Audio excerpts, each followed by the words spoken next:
Welcome to the Learning Pines YouTube. We hope this video helps. You have Rsync installed and a mounted backup target. Now start a dry run to confirm what moves. You specify source and destination paths, and remember the trailing slash changes whether contents or folder copy.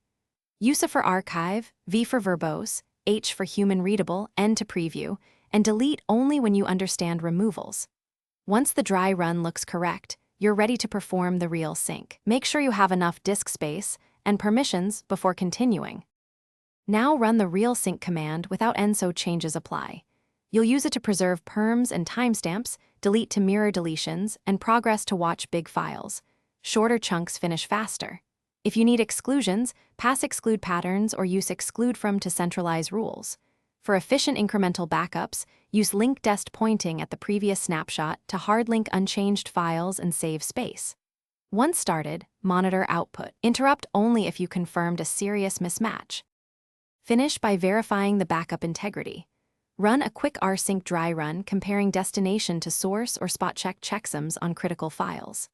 Next, automate with cron or a systemd timer, redirecting stdout/stdir into a rotating log so you can audit changes.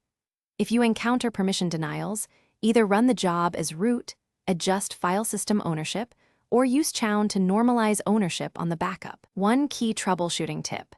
If files seem missing, rerun with VV and dry run to reveal exclude patterns or path mistakes before any destructive flags. Thanks for watching. Consider subscribing if we helped you.